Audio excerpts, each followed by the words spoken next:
Clip number 524۔ اس clip میں انشاءاللہ آپ قرآن پاک کی سورہ ہود کی آیت نمبر 38 سے لے کر 40 تک کی تلاوت، ترجمہ اور تفسیر قرآن صراط الجنان سماعت فرمائیں گے۔ بسم اللہ الرحمن الرحیم۔ ترجمہ، اللہ کے نام سے شروع جو نہایت مہربان رحمت والا ہے۔ وَيَصْنَعُ الْفُلْكَ وَكُلَّمَا مَرَّ عَلَيْهِ مَلَأٌ مِّن قَوْمِهِ سَخِرُوا مِنْهُ قَالَ إِن تَسْخَرُوا مِنَّا فَإِنَّا نَسْخَرُ مِنكُمْ كَمَا تَسْخَرُونَ فَسَوْفَ تَعْلَمُونَ مَن يَأْتِيهِ عَذَابٌ يُخْزِيهِ وَيَحِلُّ عَلَيْهِ عَذَابٌ مُقِيمٌ۔ ترجمہ، اور نوح کشتی بناتے رہے اور ان کی قوم کے سرداروں میں سے جب کبھی کوئی ان کے پاس سے گزرتا تو ان کا مذاق اڑاتا۔ نوح نے فرمایا، اگر تم ہمارے اوپر ہنستے ہو تو ایک وقت ہم بھی تم پر ایسے ہی ہنسیں گے جیسے تم ہنستے ہو، تو ان قریب تمہیں پتہ چل جائے گا کہ کس پر وہ عذاب آتا ہے جو اسے ذلیل و رسوا کر دے گا اور کس پر ہمیشہ رہنے والا عذاب اترتا ہے۔ وَيَصْنَعُ الْفُلْكَ، اور نوح کشتی بناتے رہے۔ حضرت نوح علیہ السلام کشتی بناتے رہے اور ان کی قوم کے سرداروں میں سے جب کبھی کوئی ان کے پاس سے گزرتا تو ان کا مذاق اڑاتا اور کہتا کہ اے نوح علیہ السلام کیا کر رہے ہو؟ آپ فرماتے، ایسا مکان بنا رہا ہوں جو پانی پر چلے۔ یہ سن کر وہ ہنستے کیونکہ آپ کشتی جنگل میں بنا رہے تھے جہاں دور دور تک پانی نہ تھا، اور وہ لوگ مذاق کے طور پر یہ بھی کہتے تھے کہ پہلے تو آپ نبی تھے اب بڑھے ہی ہو گئے۔ حضرت نوح علیہ السلام نے ان سے فرمایا، اگر تم ہمارے اوپر ہنستے ہو تو ایک وقت ہم بھی تمہیں ہلاک ہوتا دیکھ کر تم پر ایسے ہی ہنسیں گے جیسے تم کشتی دیکھ کر ہنس رہے ہو۔ مروی ہے کہ یہ کشتی 2 سال میں تیار ہوئی۔ اس کی لمبائی 300 گز، چوڑائی 50 گز، اونچائی 30 گز تھی۔ اس میں اور بھی اقوال ہیں۔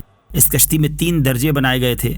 نیچے والے درجے میں جنگلی جانور، درندے اور حشرات الارض تھے، اور درمیانی درجے میں چوپائے وغیرہ، اور اوپر والے درجے میں خود حضرت نوح علیہ السلام، آپ کے ساتھی اور حضرت آدم علیہ السلام کا جسد مبارک جو عورتوں اور مردوں کے درمیان حائل تھا، اور کھانے وغیرہ کا سامان تھا۔ پرندے بھی اوپر والے درجے میں ہی تھے۔ فَسَوْفَ تَعْلَمُونَ، تو ان قریب تمہیں پتہ چل جائے گا۔ اس آیت میں پہلے عذاب سے دنیا میں غرق ہونے کا عذاب مراد ہے، اور دوسرے عذاب سے مراد آخرت میں جہنم کا عذاب ہے جو کبھی ختم نہ ہوگا۔ حَتَّى إِذَا جَاءَ أَمْرُنَا وَفَارَتِ النُّورُ قُلْ نَحْمِلُ فِيهَا مِن كُلٍّ زَوْجَيْنِ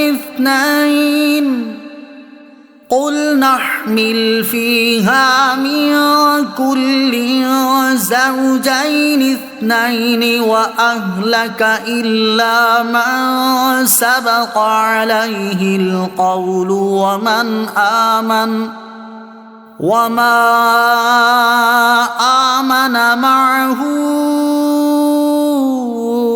إِلَّا قَلِيلٌ۔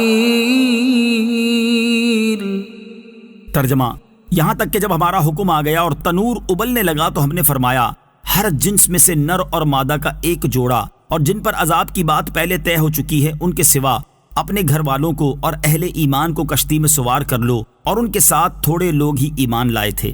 حَتَّى إِذَا جَاءَ أَمْرُنَا، یہاں تک کہ جب ہمارا حکم آ گیا۔ حضرت نوح علیہ السلام کشتی بنانے میں مصروف رہے یہاں تک کہ ان کی قوم پر عذاب نازل ہونے اور ان کی ہلاکت کا وقت آ گیا۔ اللہ تعالیٰ نے حضرت نوح علیہ السلام سے اس عذاب کے نازل ہونے کی علامت یہ بیان فرمائی تھی کہ جب تم تنور میں سے پانی جوش مارتا ہوا دیکھو تو جان لینا کہ عذاب نازل ہونے کا وقت آ پہنچا۔ چنانچہ جب آپ علیہ السلام نے اس علامت کو ملاحظہ فرمایا تو اپنے ساتھیوں کے ساتھ کشتی میں سوار ہو گئے۔ بعض مفسرین کے نزدیک اس تنور سے روئے زمین مراد ہے، اور ایک قول یہ ہے کہ اس سے یہی تنور مراد ہے جس میں روٹی پکائی جاتی ہے۔ نیز اس تنور کے بارے میں بھی چند قول ہیں۔ ایک قول یہ ہے کہ وہ تنور پتھر کا تھا اور حضرت حوا رضی اللہ تعالی عنہا کے ترکے میں سے آپ کو پہنچا تھا۔ وہ تنور شام میں موجود تھا یا ہند میں۔ من كل زوجين اثنين، ہر جنس میں سے نر اور مادہ کا ایک ایک جوڑا۔ جب تنور میں سے پانی نے جوش مارا تو اللہ تعالیٰ نے حضرت نوح علیہ السلام کو 3 طرح کی چیزیں کشتی میں سوار کرنے کا حکم ارشاد فرمایا۔ نمبر 1، ہر جنس میں سے نر اور مادہ کا ایک ایک جوڑا۔ حضرت حسن رحمۃ اللہ تعالی فرماتے ہیں کہ حضرت نوح علیہ السلام نے اپنے ساتھ ان تمام جانوروں کا ایک ایک جوڑا کشتی میں سوار کر لیا جو بچے جنتے ہوں یا انڈے دیتے ہوں، البتہ جو مٹی سے پیدا ہوتے ہیں جیسے مچھر وغیرہ، ان میں سے کسی کو سوار نہ کیا۔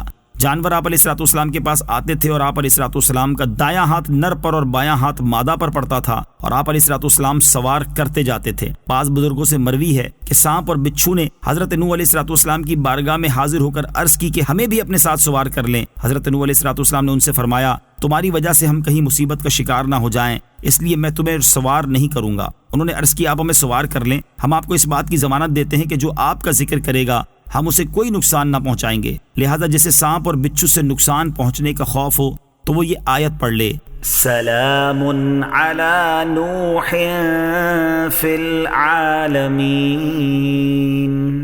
ترجمہ، تمام جہان والوں میں نوح پر سلام ہو، اسے انشاءاللہ سانپ اور بچھو سے کوئی نقصان نہ پہنچے گا۔ نمبر 2، حضرت نوح علیہ السلام کے اہل خانہ یہ کل 7 افراد تھے۔ حضرت نوح علیہ السلام، ان کے 3 بیٹے سام، حام، یافس اور ان تینوں کی بیویاں جن پر بات پہلے طے ہو چکی۔